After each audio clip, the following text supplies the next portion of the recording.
নমস্কার, আমি রূপালী। আমার নতুন আরেকটি ব্লগে আপনাদেরকে স্বাগত জানিয়ে দিনটা শুরু করলাম। কেমন আছেন আপনারা? আশা করি সকলেই ভালো আছেন। আমরা বেশ ভালো আছি।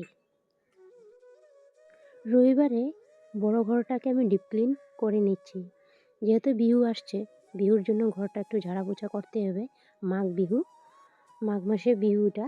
আর প্রতিটা বাঙালি ঘরে এখন এই কাজটাই চলছে। তো আমি ভাবলাম না ঘরে আসতে কেউ নেই, তার জন্য ঘরটাকে ঝেড়ে নিচ্ছি। মাও ডিউটি চলে গিয়েছে, আপনাদের ভাইও ডিউটি চলে গিয়েছে, তখন ঘরে আছি আমি একাই। তো সাথে রান্নাঘরের কাজও করতে হবে। রবিবারে তো জানো পুরো ব্যস্ততার দিন কাটে আমাদের প্রতিটা গৃহিণীদের। তো সিলিং ফ্যানটা আমি ঝেড়ে নিচ্ছি এখানে। সত্যি আজকে রবিবার বলে মনে হচ্ছে না আমার, কেন জানি জানো ওই যে ঘরে একা থাকি তো, আর রবিবার দিনটা তো সবাই ঘরে থাকে, আমাদের ভাইও থাকে তার জন্য। আর আজকে ঘরে একা, যেহেতু বিহুর কাজের জন্য বাইরে কাজে যেতে হচ্ছে ওকে। তো বললো তোমাকে করতে হবে একাই, দোকানও আমাকে করতে হবে, মুদিখানার দোকানও যেতে হবে, আমার মাল উঠাতে হবে। মুদিখানার দোকান না গেলে যে আমি কোনো রান্না বাড়া করতে পারবো না। কাল রাতে আমাকেও বাজার করে দিয়েছে অল্প, যখন কি ধরো মাছ বাজার করে দিয়েছে, তারপর অল্প অল্প সবজি বাজার করে দিয়েছে। আজকে যখন কাজের থেকে আসবে বলছে আসার টাইমে সবজি বাজার করে দেবো তোমাকে। তা আমি ভাবলাম ঠিক আছে যাও। তো একটা সপ্তাহে, তারপরে সপ্তাহ থেকে সব ঠিকই হয়ে যাবে, তা আমাকে অতটা কষ্ট করতে হবে না। তো যাই হোক, ওকে ছুটি দেয় নাই বলে ও ডিউটি চলে গিয়েছে। সকালে ওকে টিফিন বানিয়ে দিয়ে দিয়েছি আমি, মাছ ভাজা, ডাল, আলু ভাজি করে দিয়ে দিয়েছিলাম। আর এখন আমাকে ঘর দুয়ার ঝেড়ে রান্নাঘরও আমার যেতে হবে, সাথে রান্নাঘরের কামটাকেও সামলাতে হবে। আর বিহুর জন্য সম্পূর্ণই ধোয়া পাকলা চলছে এখন ঘরে। তাই আমরা তো হয়নি, আমাদের পিসিমণির আধা আধি কাজ হয়ে গিয়েছে, আমার এখনও হয়নি। যে পিসিমণি বলছে তুই এখনও ঘর ঝাড়িস নি?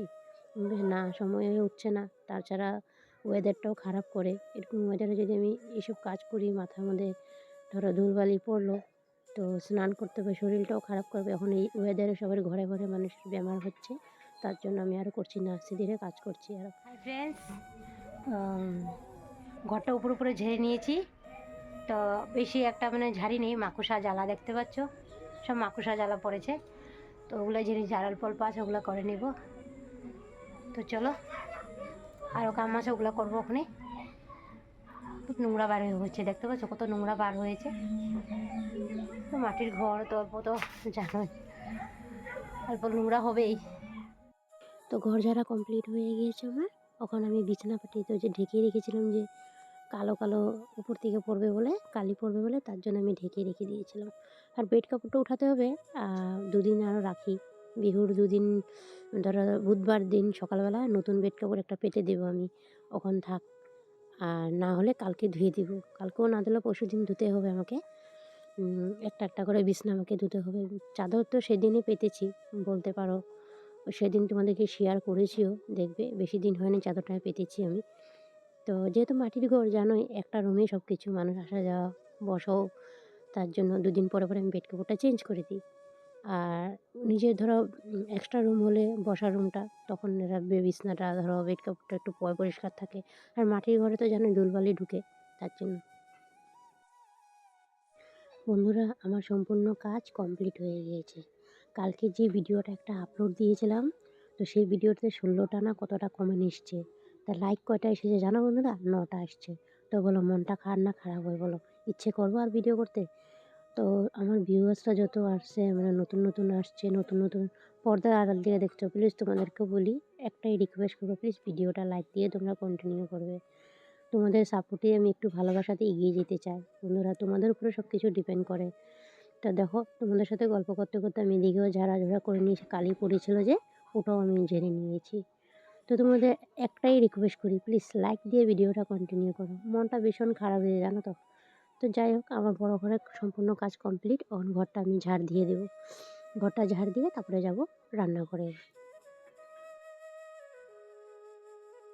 আর বন্ধুরা, আমার এই ভিডিওটা কোনো অংশ যদি তোমাদের ভালো লেগে থাকে, প্লিজ চ্যানেলটা সাবস্ক্রাইব করে পাশে থেকো তোমরা। আর যারা অলরেডি কাজটা করে রেখেছো, তোমাদেরকে অসংখ্য অসংখ্য ধন্যবাদ। আর যারা নতুন বন্ধুদেরকে বলছি, তোমরা চাইলে আমার একটা মিষ্টি ফ্রেন্ড হয়ে যেতে পারো বন্ধুরা। তো দেখতে পাচ্ছ আমি ঘরটা ঝাড় দেওয়া হয়ে গেছে, অল্প বাকি আছে, ঘরটা কালো হয়েছে, ঘরটা মুছতে হবে। যেহেতু সিমেন্ট দিয়ে মুছেছিলাম, আমাদের এখানে তো মাটি পাওয়া অসম্ভব, বলে বোঝাতে পারবো না। মাটি নেই বলতে নেই, কিনে 1 বস্তাও কিনবো যে ওটাও কিনতে গেলে না কমলে 100 টাকা নিয়ে নেয়। তো 100 টাকা দিয়ে আমার ভাবো কতটা জিনিস এসে পড়ে। তার জন্য আমি আর মাটি কিনে লেপি না, সিমেন্ট ঘরে আসে, সিমেন্ট দিয়ে ঘরের ইটটা আমি একটু বালি দিয়ে মুছে দিই। তো আমার ঘর ঝাড় দেওয়া হয়ে গিয়েছে। তো ঘরটা কাল পরশুর মধ্যে মুছতে হবে, মুছে নেব। আর প্রতিটা কাজে তোমাদের সাথে শেয়ার করি, তো ঘরটা মুছবো যখন তখন শেয়ার করব। ঘর ঝাড় দেওয়া হয়ে গিয়েছে, যাবো রান্নাঘরে কী কী কাজ আছে করবো, চলো। রান্নাঘরে ঢুকেছি, সব টেমাকুটা যত ছিল ঘরে মশলাপাতি রাখি আমি যেটাতে, সম্পূর্ণটাই খালি করে নিয়েছি। এগুলো সব ধুতে হবে।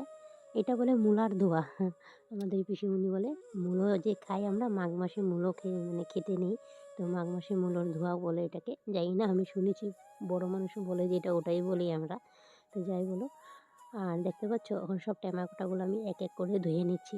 ভাবো এগুলা ঘরটা ঝেড়েছি, ঘর ঝাড়ু দিয়ে ঘর দ্বার পরিষ্কার করে আবার রান্নাঘরে ঢুকেছি, রান্নাঘরে ঢুকে এগুলো সব খালি করেছি, খালি করে এখন ধুয়ে নিচ্ছি। আবার যাব দোকানে, তো আমি দোকানে রেশনের খাতা আর ব্যাগ দিয়ে এসেছি। তা কাকুকে বলেছি, কাকু তুমি মালগুলা দেখে দেখে তুমি ভরে দিও, আমি টাকা পয়সা সব দিয়ে এসেছি দোকানে, তার জন্য বললাম। তো বলছি ঠিক আছে তুমি রেখে যাও, আমি ঢুকিয়ে রেখে দেবো। তো আমার সম্পূর্ণ ধোয়া হয়ে গিয়েছে। তো সোনামাকে বলছি, সোনামা একটু ক্যামেরাটা ধরে দেয় না, তো একটু জল দিয়ে খেলা করছে, দেখো কী বদমাইশি করে। এটা মুড়ির টেমা, গ্যাসের সামনে রেখেছি, একটু ছ্যাঁকা লাগিয়ে নিয়ে গেছে নাকি ওটাই পরে দেখলাম ডাউন হয়ে গেছে টেমাটা। তো যাই হোক, সম্পূর্ণটা ধোয়া হয়ে গিয়েছে আমার, দেখতে পাচ্ছ।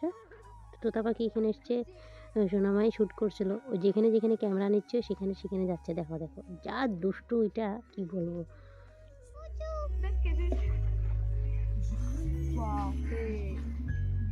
ভিডিওটা শেষ এন্ডিংয়ে এসে পড়েছি। তার দেখতে পাচ্ছ তোতা পাখিটা কী করছে।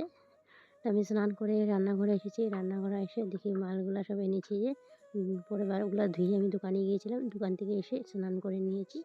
তখন তেলগুলো ঢেলে নিই, না হলে মাছ ভাজতে পারবো না। আমি ওইদিকে ডালটা বসিয়ে দিয়েছি, অনেকটা লেট হয়েছে, 12:30 বেজে পার হয়ে গিয়েছে স্নান করে আসতে আসতে।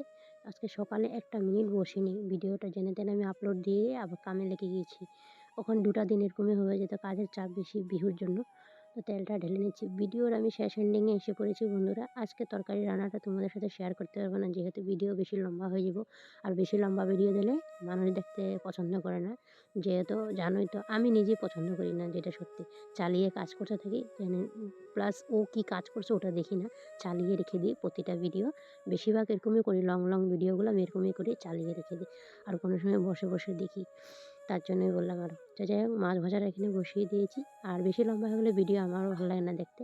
তা আমার নিজের ভালো লাগে না, কিন্তু অডিয়েন্সকে কীভাবে ভালো লাগবে বলো, তার জন্য ভিডিওটা আমি তোমাদের সাথে বেশি লম্বা করবো না। তো নেক্সট আমি রান্নাবাড়া করেছি, যে ওই রান্নাবাড়াটা তোমাদের নেক্সট ভিডিওতে শেয়ার করব। ঠিক আছে বন্ধুরা। তো দেখো মালগুলো এখানে সব গ্রোসারি আইটেমগুলি সব আমি পরে ভিতরে ঢুকিয়ে দিয়েছি। এই বিস্কুটটা খেতে খুব দারুণ লাগে, তার জন্য নিয়ে এসেছি 1 প্যাকেট। তো শোনো, আমার ছেলেটা স্নান করে এসছে, মা আমি বিস্কুট খাবো বলছিল।